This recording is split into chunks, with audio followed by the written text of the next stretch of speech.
Welcome to the end of the week brief news brief presented by the Life Given Radio. I'm your host, Isaac Lopez. A lot has been happening in just the last few days, and we will kick things off with a couple reports from our contributors over at the Life Given News. In our first report that I would like to discuss today, Luke Mason, a contributor over there, covered a new voting initiative begun by local New St. Andrews professor Jonathan McIntosh. Devoter.us. Devoter, and this is coming directly from the article, is a vote pairing website designed to leverage your existing social network, primarily through Facebook, to find people on opposite sides of the political spectrum who are equally disappointed with the two major party candidates. The aim is to free both discontented voters to vote for third-party candidates of your choice. Now, end quote. Now, this article came out on the heels of the first presidential debate, which I have to say I was a little disappointed in. I know many other people were disappointed as well. Now, a popular question that people pose for this novel idea is the voters' goal realistic?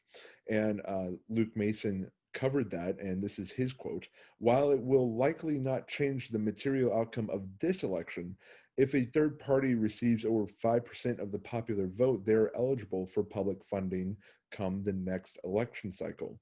And if a third party polls at 15% or more, they qualify for the debate stage. The voters' goal is to poll just enough votes out of the Republican hamster wheel to help a third party reach that 5% figure and get its foot in the door of national recognition. It is simultaneously less ambitious and more strategic than a widely publicized election spoiler like Ross Perot's 1992 campaign." I found this a very intriguing read, and I would go, if you have any further questions, I would go click on the link that I have posted in the show notes below.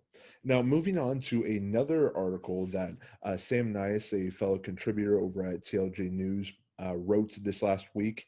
We have seen that the flu and similar illnesses are down in the Southern Hemisphere. The Southern Hemisphere is approaching the end of its flu season, and it has seen record lows of influenza and related illnesses.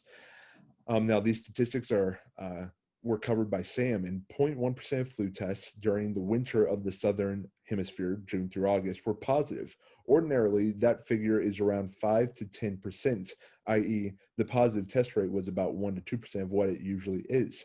Australia, in particular, according to Healthline, recorded only 121 positive cases in August 2020, usually the peak month of flu season, as opposed to 61,084 positive cases in August 2019.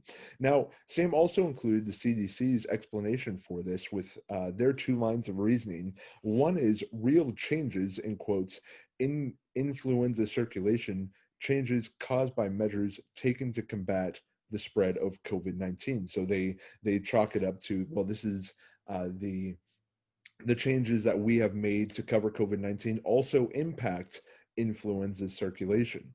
And the second line of reasoning is artifactual changes in influenza circulation, i.e., the mere appearance of change due to human factors. In this case, declines in routine health seeking for respiratory illness. I am more inclined to believe the latter than the former because, well, the CDC doesn't have the greatest track record. If you have more questions, I would once again refer to the TLG article that I've linked in the show notes. Now, moving on, in other news in the world of crazy, a grand jury just indicted the McCloskey couple with 2 charges each. Now, if you don't recall, the McCloskey couple, man, I am slipping over those words tonight, also known as the St. Louis couple that protected their home against invading protesters. They shoot them away with guns, not shoot. They shooed them away. They showed their weapons and, I think, protected their home with them just by showing them. But a grand jury came out and indicted the couple with 2 charges each. They were indicted with charges of exhibiting guns at protesters in a June incident in their neighborhood, and added a charge of tampering with evidence for both members of the couple. Now, I am curious to see further explanation about this report, but I don't know if any of the protesters who broke down their gates and broke into their yard have faced any kinds of charges. More on that as this story unfolds. But all that I have to say on that subject is that it's just crazy. If you did not watch the president debate that happened just a week and a half ago, then maybe you watched the VP debates. The vice president debate was this last week, and on the whole, it was much more civil than the president's debates. Senator Kamala Harris and VP Mike Pence took the stage for the one and only vice president's debate. In my opinion, VP Pence won. But let's look at some of the polls that have been circulating since that evening. From CNN, more Americans said Senator Kamala Harris did the best job in the vice presidential debate Wednesday night, according to a CNN instant poll of registered voters who watched. About 6 in 10, 59%, said Harris won, while 38% said said Vice President Mike Pence had the better night. Those results roughly matched voters' expectations heading into the debate. In interviews conducted before the debate, 61% of the same voters said they expected Harris to win, 36% thought Pence would. Now, that's not surprising, and I will get to that in a moment. Another poll from Fox News shows that Vice President is leading. This poll showed that Vice President Pence won, leading with 63% to Senator Kamala Harris's 38%, according to an ongoing poll right now. Now, the reason I said that the CNN poll was not surprising is that if they, you have to recognize the slant with every pollster that may appear, and CNN's crowd is mostly Democratic. So the fact that they even acknowledge that their pre-debate interviews, they acknowledge that the majority of voters were already in the Kamala Harris camp. So I don't think that the results of that poll are that surprising. Another poll that came out from New Jersey Business had Vice President Pence edging Kamala Harris by 10%. And you can find links to these polls in the show notes. Now, in conclusion to these 5 stories, the 4 stories that just followed, this one honestly may take the cake because it's very interesting. And if this story is true, and I'm going to wait for further corroboration before I make a more big deal out of it, it would show President Trump to be a very big hypocrite.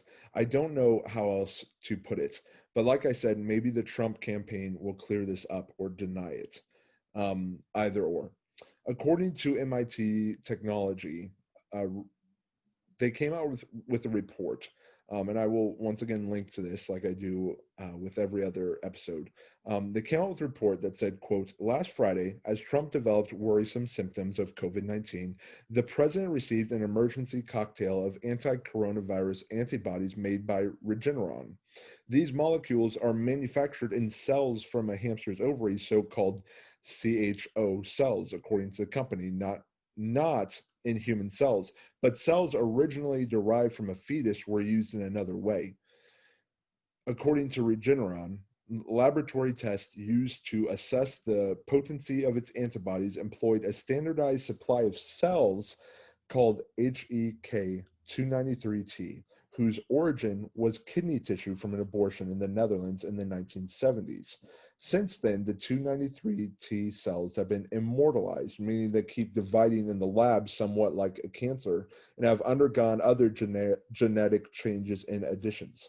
According to Regeneron, it and many other labs employ 293T cells to manufacture virus pseudoparticles, which are virus-like structures that contain the spike protein of the deadly coronavirus. It needs those to test how well different antibodies will neutralize the virus. The two antibodies Regeneron eventually put forward as an experimental treatment, which may have saved Trump's life, would have been selected using exactly such tests, because the 293 T cells were acquired so long ago and have lived so long in the laboratory, they are no longer thought of as involving abortion politics, end quote. Well, as President Trump has put in the past, that's my timer telling me I need to wrap this podcast up, and good time to hear. The reason I would say this would make President Trump out to be a hypocrite is that he and his camp, which have been staunchly pro-life throughout his tenure as president, have pushed against this very thing. So I am willing to wait for more evidence, because this is a very strong accusation, but let's just pray that it's incorrect. If you have any thoughts on any of the stories that I've covered here, reach out to me at thelifegivenandreceived@gmail.com. And just overall news at TLG, do be aware that we have a couple podcasts that will be joining our The Life Given Radio, and one of those will be dropping Saturday. So stay tuned for that. Remember that the life that you've been given and the life that you've received includes every area of life. Why should current events be the exception? God bless.